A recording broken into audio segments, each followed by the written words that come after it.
and regard and respect and inclusion. So I really pay tribute to you for that. Question? Everyone gets the mic.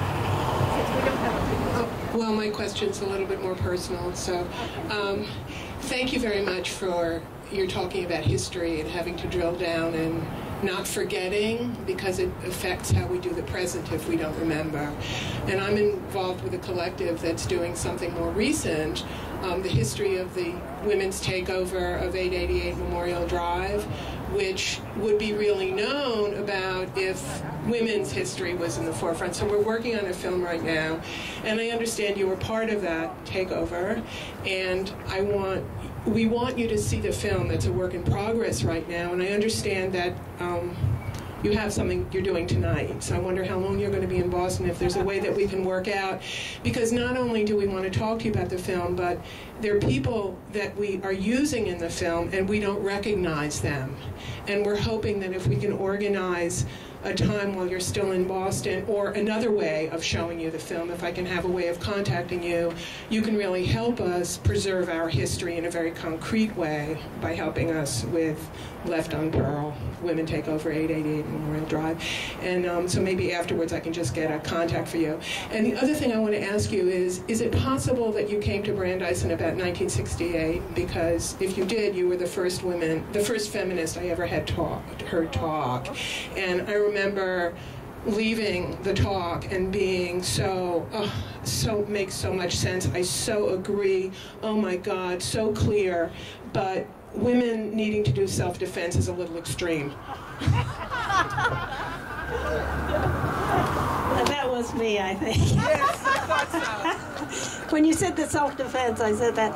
We were notoriously, my little group, I guess because we were mostly working class, and we had a couple of African Americans from Roxbury and several prostitutes in our group. We were an unusual group. And then women on welfare who were with the National Welfare Rights Organization, very militant.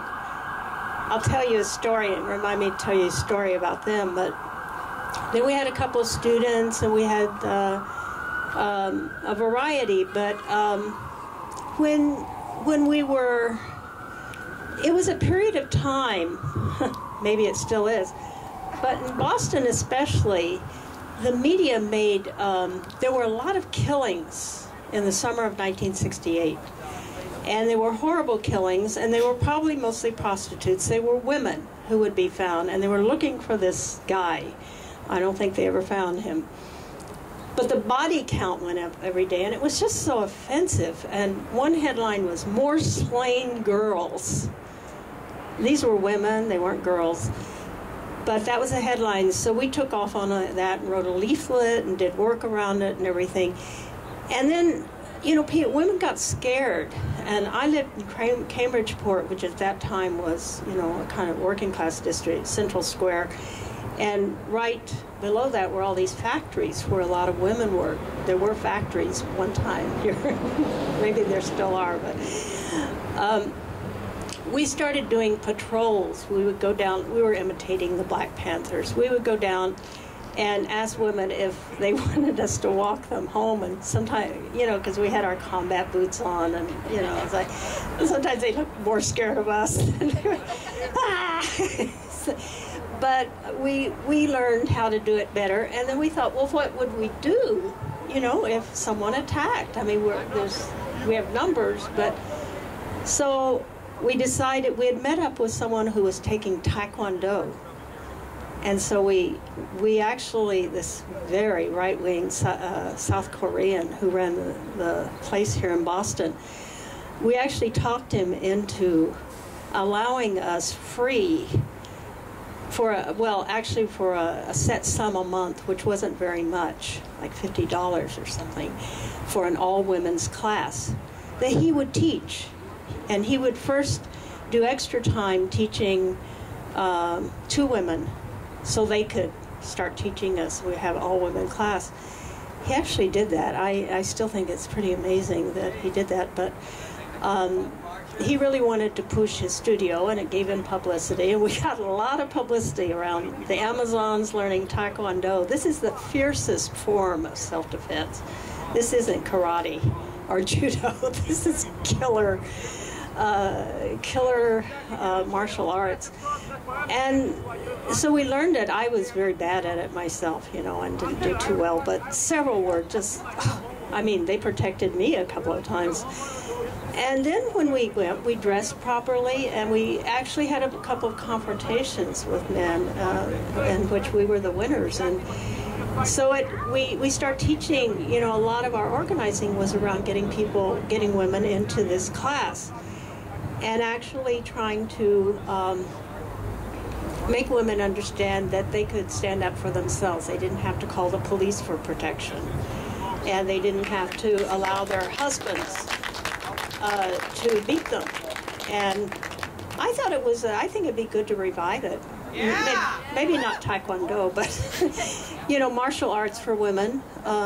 They do it in China. They start teaching those little girls. I was over there for the UN Women's Conference in '95, and they gave a demonstration. These were 3-year-old girls, black belts. I mean, they were amazing, and they had a whole scene where they beat all the boys. You know, it was planned, but all the boys were on the floor after. And they, a woman minister from Kenya was sitting next to me, and she said, "I'm going home and implementing this." She's the education minister.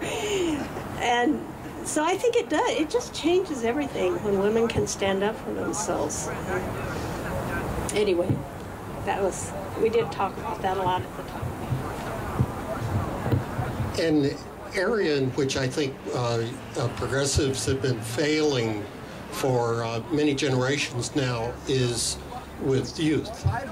I know that back in the late 60s, like Norman Solomon, for example, you probably know him, he created his own free high school back in 1968 in Washington, D.C. I'm a graduate.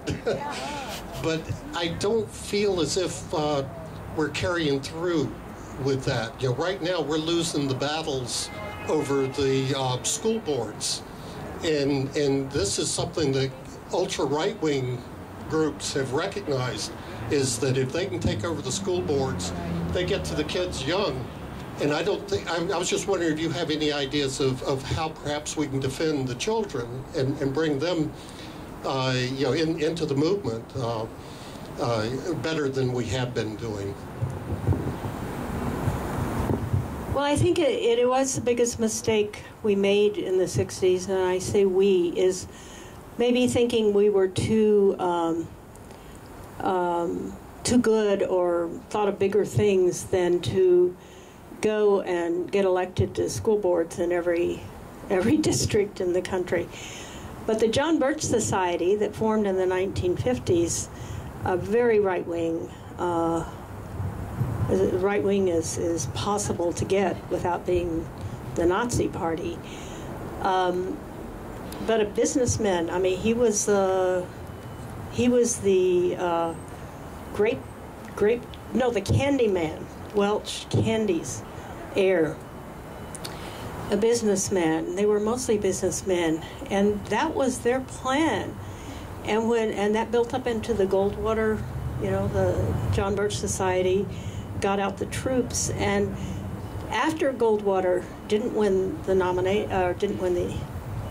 election in 1964, they made this plan to you could call it infiltrate, but basically get elected to school boards everywhere.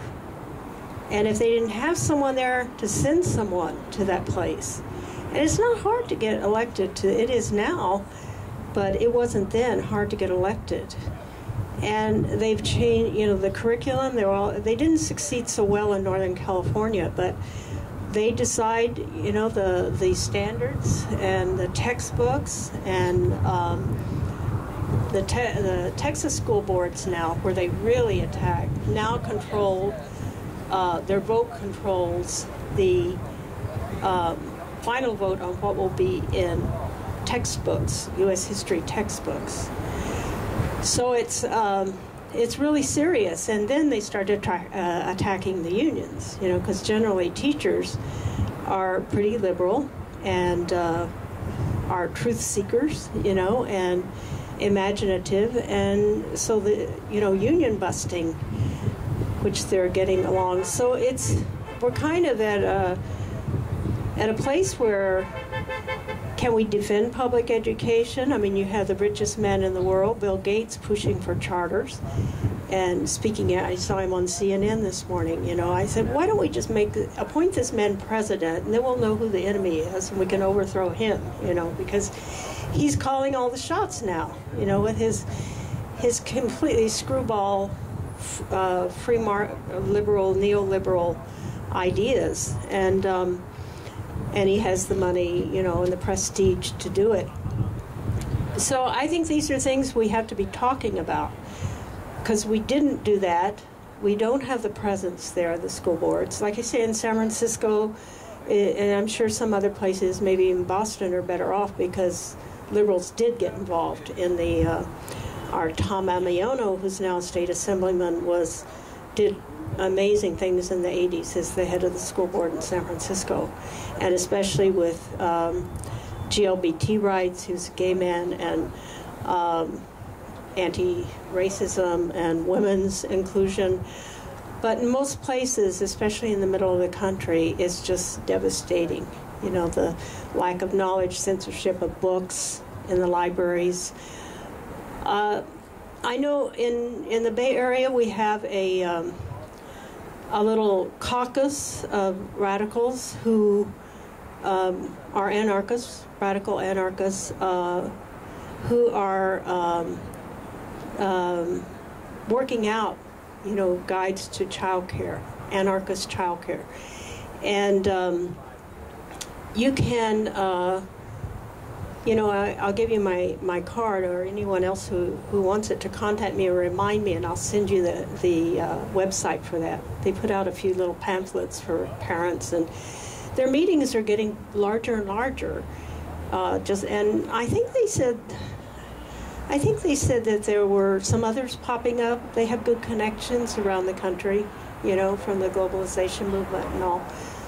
These were people who came out of the Battle of Seattle, you know. So, but that's with, you know, very small children. There's still the problem of schools, you know, and I don't know if we should. Elementary schools, is really difficult. I mean, when you get to the university, we have still have a lot more freedom, although it's diminishing because they're just firing everyone, you know, and hiring adjuncts who really don't have any free speech, freedom in the classroom, because they desperately need the hourly pay. You know, they don't have tenure or even any possibility for it. So at every level, education. But like I say, as far as the Occupy movement goes, I think those principles, you know, are there, and there should be constant discussions. I'm sure you have your different committees, like Oakland and San Francisco, where I think in New York they now have something like 75 committees on various things, and they're autonomous. What they decide, they don't have to, they go to the General Assembly, and if anyone objects entirely, but they're not supposed to have to unless it's really, really bad, because you have to have a level of autonomy in that or you wouldn't really be able to function. So I think that's a good idea, and just keep creating ones that, like you could create, you know, a group that would then try to think this through. Rethinking Schools, you know, they're putting out some really good stuff right now about this subject and what can be done. You know that organization, Rethinking Schools? You can Google it. It's in Minneapolis, and they've been around since the 60s, and they do just amazing things. We have one more question for Roxanne. We have to give up the mic at 2:30. Does anyone have any thoughts or questions? I thought you had a question. Well, to me, I think the kids should have more access to iPads and the internet to learn more truth within school. Yeah. And be able to talk things over on the internet. Right. Well, that could be a new way of going. Yeah. Yeah, you know, some people like some of you have heard of David Harvey? Yeah. Most of you have heard of David Harvey. Well, he has a class free online you can take, and even get credit for it if you need it at where he teaches. You know, at New School. Does he teach at New School? CUNY. Anyone could do that. You know, and you're right. You know, these kids, whatever they're getting in school, they have a lot of access to information. But we have to remember, most of us are tapped into radical things. And there's some really ugly stuff on the internet. I was working with some of the young people I was working with in Tulsa. One young guy, 18 years old, who had an absentee Armenian father, and his mother was very right-wing. His father was just one of those guys who came through and had an affair with this woman and left. But he had this name, and he was very dark, and he wanted to know more about his background. And somehow he ran into, you know, a group of Armenian Nazis, you know, neo-Nazis. And he got, you know, the next time I went back to see him, he was a totally changed person. And he found them on the internet, you know. So it's not automatic that young people will find what we're thinking, you know, unless we really need to drench the internet, because we're kind of outnumbered. Another thing I do, and I recommend, I know it's odious, but I recommend that you follow Fox News, especially Bill O'Reilly, because they're the only media, except when Oakland blew up and a few things, that are carefully covering, especially his show, the Occupy movement. And he has more listeners than any other station, you know, on cable TV. Many, many more, millions. And many of them are ordinary people. I have monitored it ever since 2001, when I got attacked by him, you know, for a course I was teaching after 9/11. And I went on his show, and I thought, you know, I didn't know how the right-wing media was working until it attacked me. It spreads from one to the other, and it looks like, and then the regular media picks it up as if it's news. And that's one reason why there's a kind of disruption of the regular media, is what the right wing is doing. And once it's out there, the CBS feels like I have to cover this. It's news, you know. So it's very disturbing, but I think it's important to follow what they're saying and counteract it, not by damning Fox News, that's a waste of time, but by making sure things are clear. For instance, at Occupy Wall Street, there was an incident a couple of weeks ago of a rape or a sexual assault in one of the tents that may or may not have actually happened. It's not completely clear. But Bill O'Reilly picked it up right away. He's expanded it to, there's nothing but drug dealers, that there are vans coming from Riker Island dumping, prisoners who've been let loose, most of them drug dealers, rapists, child molesters, and now the camp is completely taken over by these people, and it should be closed down immediately. So I'm sure, that you need to follow what's being said about your camp, and clarify it and go to the media, say, I want to go on TV, these are lies, it's not true, or blowing something up into a generality. So it's we need to be aware of what's going on outside of our own bubble, but still not so that we don't focus or get discouraged, because it's just keeping up with it, so we're ready for questions that may seem really off the wall, but they've seen it in the news, and they have the right to question. I mean, they want to know the other view. So Well, if anyone doesn't have a burning question, or you can come up and talk to me afterwards. Thank you all so much. I just love you.